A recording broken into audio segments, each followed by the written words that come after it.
जींद में राजनीतिक सोच और वो भी जो आम जनता के हितों की जो सोच है उसको कहीं ना कहीं किसी ना किसी रूप में राजनीति के जो दाव पेच हैं उनका शिकार होना पड़ा है। और इसीलिए विकास के मामलों में कहीं ना कहीं हमारे साथ मैं ये कहूँ कि दुभात की गई है, हमारे साथ न्याय नहीं किया सरकारों ने। और उसका कारण भी ये था कि हमने राजनीतिक तौर पे जींद को एक शक्ति देने का प्रयास किया था। और वो शक्ति चाहे एक समय में चौधरी दल सिंह ने दी हो, चाहे एक समय में चौधरी शमशेर सिंह जी ने दी हो, और चाहे एक समय में मैंने दी हो, चाहे मांगेराम गुप्ता जी ने दी हो, हमने वो शक्ति देने का प्रयास किया। और उससे जो राजनीतिक गलियारे हैं उनमें ये सोच बढ़ी कि जींद के ये जो राजनीतिक लोग हैं इनको इनकी जो भावना है कि ये जींद को एक महत्वपूर्ण राजनीतिक स्थान दिलाना चाहते हैं, इनको किसी न किसी तरीके से रोका जाए। और उसके अनेक प्रयास किए गए। और अगर आज रणदीप सिंह इस बात को बोलते हैं तो उनको भी ये चाहिए कि जो कहीं ना कहीं कांग्रेस के स्वरूप में कमी रही है ये, या कहीं ना कहीं उनके लड़ने की शक्ति में कहीं कमजोरी रही है, तो उसको वो ठीक करे।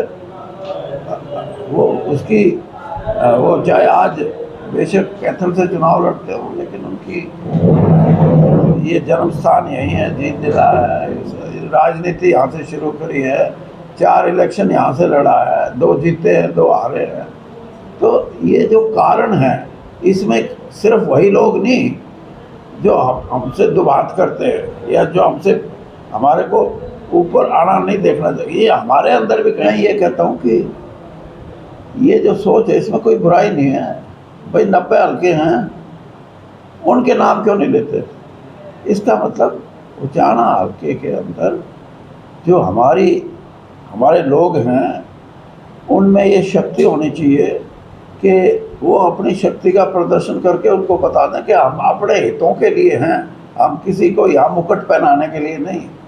या कोई भी आके यहाँ अपना दावेदारी करने लगे, कोई उनका कोई औचित्य तो हो, कोई उनका क्लेम तो हो कि भाई आप किस बात के लिए आए हो यहाँ से कोई चुनाव जीते, मैं ये नहीं कहता, लेकिन हमारी धरती का ये आदमी होगा तो हम ये कहेंगे कम से कम लोगों ने अपने आदमी पे विश्वास तो किया।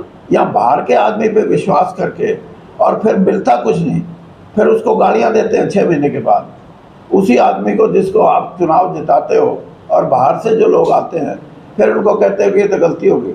गलती तो आपकी समझ से हुई है, आपने क्यों ये फैसला किया? तो इसलिए हमारे को नए सिरे से सोचना पड़ेगा। और नए सिरे से मैं समझता हूँ कि लोग सोच रहे हैं, अच्छी बात है।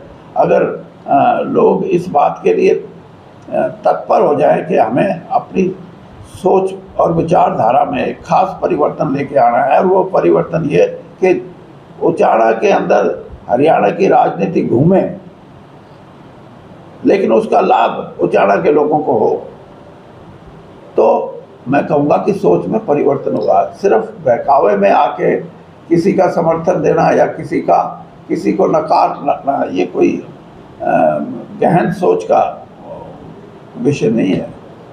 मैं अपने लोगों के लिए ये बात, हालांकि मेरा ये स्तर नहीं है कि मैं ये बात करूं और दुष्यंत का जवाब दूं, लेकिन मैं अपने लोगों को इस मामले में एक दिशा देने का प्रयास कर रहा हूं कि कहीं ना कहीं आपकी राजनीतिक सोच एक दूसरे से बदला लेने की सोच है, ना कि अपने इलाके की बेहतरी के लिए, अपने इलाके के भविष्य के लिए।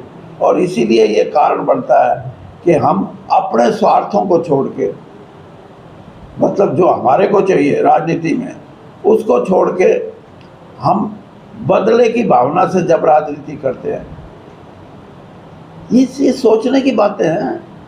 रोहतक जिले के अंदर भूपेंद्र सिंह के भी विरोधी हैं, लेकिन उनको ये पता है कि राजनीतिक सोच ये है उनकी कि अगर भूपेंद्र सिंह को हमने मार दिया गया, कमज़ोर कर दिया, तो हम राजनीति गवा बैठेंगे। ये सोच उचाना के हल्के की होनी चाहिए कि जब सारे हरियाणा की कंसंट्रेशन केंद्र बिंदु उचाना है, तो इसको समझो और इस केंद्र बिंदु का फायदा उठाओ अपनी राजनीतिक ताकत बढ़ाने के लिए। वो संदेश देने की जरूरत है।